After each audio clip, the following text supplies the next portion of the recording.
একটা মেয়ের সুখ নির্ভর করে তার স্বামীর ওপর। স্বামী কেমন ব্যবহার করবে তার ওপর। শ্বশুরবাড়ি কেমন সেটা ম্যাটার করে না। স্বামী কেমন হবে, স্বামী কেমন ভালোবাসবে সেটাই। বাড়ি ইটের হোক বা টিনের, স্বামী ভালো থাকলে মেয়েরা সেটাও মানিয়ে নেয়। ভাঙা সংসারও মেয়েরা সুন্দর করে গুছিয়ে নিতে পারে। সবাই কেমন আছেন? আশা করি ভালো আছেন। আমার ভিডিওটা আজকে ভালো লাগবে। সকালেই উঠে রান্না শুরু করে দিয়েছি। কারেন্ট আজকে খুব জ্বালাচ্ছে। এইদিকে দেখেন আরিশার লিপস্টিক দিয়ে একদম পেতনি সেজে এর সাথে দুষ্টামি করতে করতে কারেন্ট চলে গিয়েছিল। কালকে কিছু জামা কাপড় উঠায় রাখছিলাম, সেগুলো ভাঁজ করা হয় নাই, সেগুলো এখন সুন্দর করে ভাঁজ করে নিব।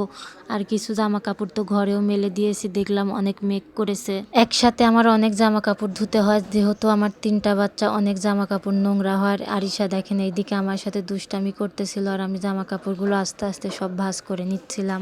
এর মধ্যে 2বার কারেন্ট গেছে, আবার আসিছে। ভাঁজ করতে করতে আবার ভাজির কাছে চলে আসলাম, আবার কারেন্ট আসছে, আবার ভাজিটা দেখলাম। এইদিকে দেখতেছি আরিশা ওই যে গলির মাথায় গিয়ে খেলতেছে। একটা মেয়ের সব দিকে নজর রাখতে হয়, তার বাচ্চা কি করতেছে, সংসার কিভাবে সামলাতে হবে। এদিকে আমার জামা কাপড়ও গোছানো হয়ে গেছে। সব জামা কাপড়গুলো এখন জায়গায় নিয়ে গিয়ে রেখে দেব। তারপরে আরিশা এখানে অনেকগুলো খেলনা বের করে রাখছে, খেলনাগুলো গুছাবো। খেলনাগুলো দেখতেছিলাম, কালকেই কিনে দিয়েছিলাম আমি, তাই আজকে দেখতেছিলাম। চিরুনি ছিল, সুন্দর একটা ব্যাগ ছিল, ব্যাগটা তো আমার খুব পছন্দ হয়েছে। ব্যাগের ভিতর আবার ক্লিপও দিয়েছিল, চিরুনি ছিল, আরো ক্লিপ ছিল, সেগুলো বাহিরে রেখেছিল। আরিশা তো বলতেছিল এটাতে আমি আমার ইচ্ছালামি রাখবো। আর এদিকে আবার কারেন্ট চলে গিয়েছে। দেখেন 1টা 8 বাজে, এখনো আমার রান্না শেষ হয় নাই, আরো রান্না বাকি আছে। এইদিকে ড্রেসিং টেবিলের কাপড়গুলো ধুয়ে দিয়েছিলাম। ড্রেসিং টেবিলের কাপড়টা সুন্দর করে পেতে ড্রেসিং টেবিলটাও গুছাই নিচ্ছিলাম। এর মাঝেই আমার হাত থেকে অলিভ অয়েলের শিশিটা পড়ে গিয়ে অনেকটুকু তেল পড়ে গিয়েছে।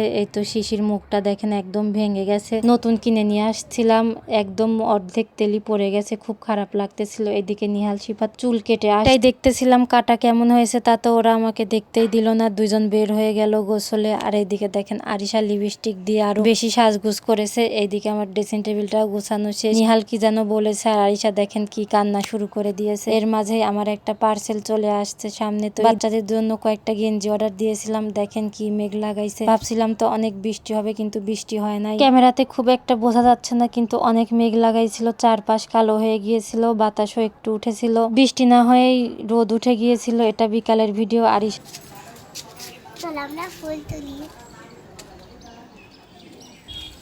তোমার ফুল তো সব শুকায় গেছে। ফুল ছোট ছোট হয়ে গেছে।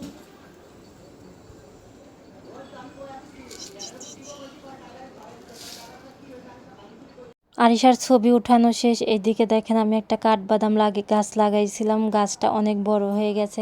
এই কাঠবাদাম গাছের জন্য অন্য কোনো গাছ দেখা যাচ্ছে না। আস্তে আস্তে মনে হয় গাছগুলো মরে যাবে। এখানে আমার মেহেদি মেহেদি গাছটাও অনেক বড় হয়ে গেছে, অনেকগুলো মালটা ধরেছে। মাশাআল্লাহ, আমার মালটা গাছে অনেক অনেক মালটা ধরে, কিন্তু যত্নের অভাবে মালটাগুলো এবার কেমন যেন হয়েছে, গায়ে সাদা সাদা হয়ে গেছে। আর একটা ডালিম গাছও আছে, গেলবার একটা ডালিম ধরেছিল, এবার দেখতেছি একটা ডালিমও নাই। ঠিক মতো পানি দেওয়া হয় না, যত্ন নেওয়া হয় না, জন্য এবার কিছুই ভালো হলো না। আজকের মতো এখানেই বিদায় নিলাম। আল্লাহ হাফেজ।